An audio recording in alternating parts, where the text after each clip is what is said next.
Hello, everybody. It is February 7th. It is a Friday. It's episode 38 of Three Things with Ian. Let's dive in. My first thing, finished a book yesterday, The Ministry of Time by Kaliane Bradley. And I want to say before we dive into this that I got this recommendation from another very influential person in my life, Barack Obama. He produces listicles every year of top 10 movies, top 10 TV, top 10 music, right? Just the dude, I miss Obama. I miss him terribly, more so every day that seems to pass than the day before. But he is an excellent resource for just high quality, exquisite, genuinely good things. And so I got this book from his list, and boy, did he not disappoint me. The Ministry of Time, as the title suggests, is a book about time travel. In the near future, we meet a British civil servant. She has recently taken a new job in a new government program, sort of like MI6 adjacent. It's kind of spy espionage stuff. Anyway, she realizes that this program is gathering expats from across history to establish whether time travel is feasible. So the British found essentially a time machine, and they're testing the waters to see what it does to the human body. So what they've done, which I think is pretty clever, is they're cherry-picking people whose timelines basically they know ended, right? So they pull this explorer, Commander Gore, 1847, he dies, it's documented, on an Arctic voyage. So what they do is they pluck him out of his timeline a couple days before he passes, and then bring him back to 2000, let's say a 35 England. And our main character is a bridge, and they live with these expats who are pulled out of timelines, and they basically want to see what happens to the human body. So what I love about this is I did not realize that this also has, there's sort of two timelines, well, multiple timelines.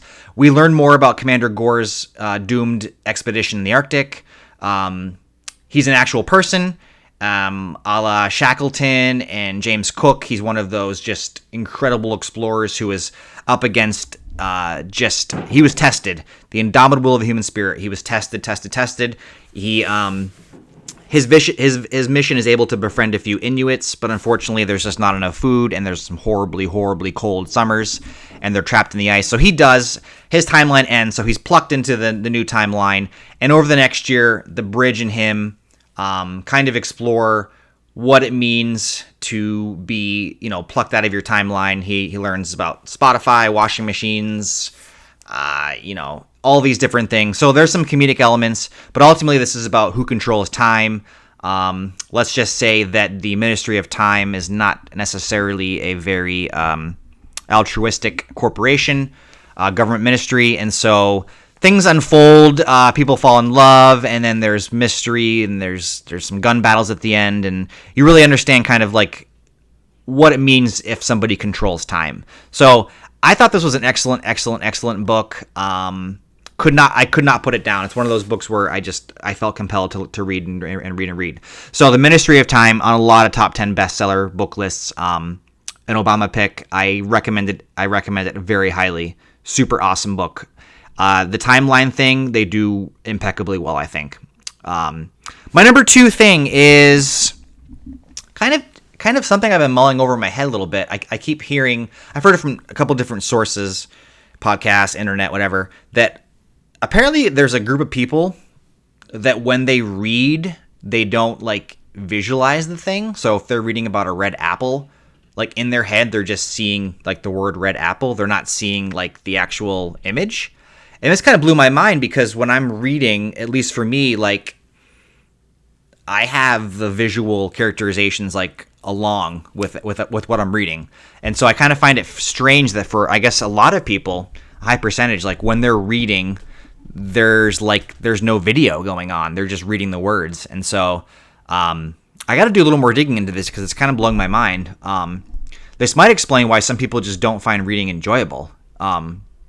Or daydreaming. I mean, daydreaming, I feel like I'm daydreaming most of the time. I always have some sort of visual stream going on in my head. So I guess now my number two thing is what do you think about this? When you read, are you seeing the object? Are you seeing the person? When I read about this Commander Gore, I was envisioning the guy head to toe, the whole picture.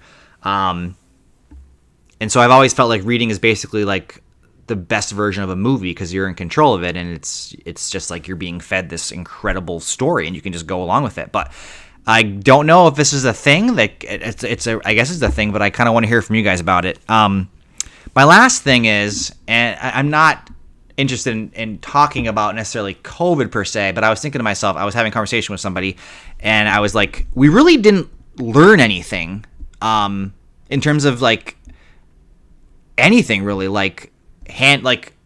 I feel like we're washing, I can't prove this, but I feel like people are washing their hands at a historically low rate, probably less so than they ever have. We're still blowing out candles.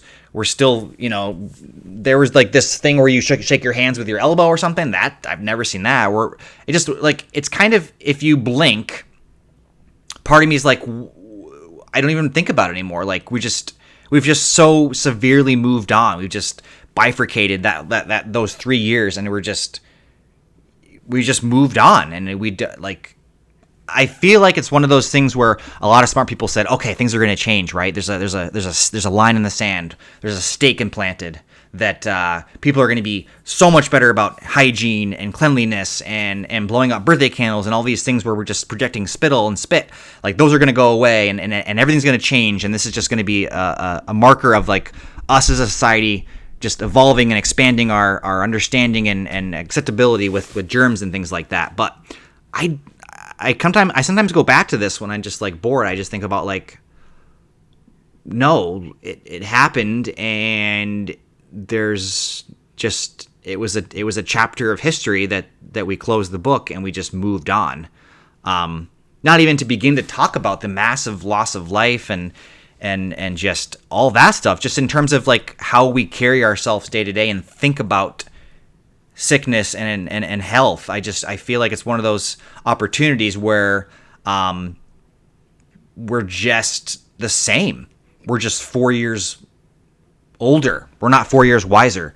So I don't know. I'm just kind of thinking that through. I just think about everything when I'm bored, and that was something I thought about recently. So kind of a weird 3 things. I guess my last freebie is, and when I do research for this whatever this is, I for some reason the computer I'm using it on has Yahoo as the default browser, and I type in things and queries, and then I quickly just go to google.com because it's staggering to me how ineffective every other major search engine and browser is compared to Google.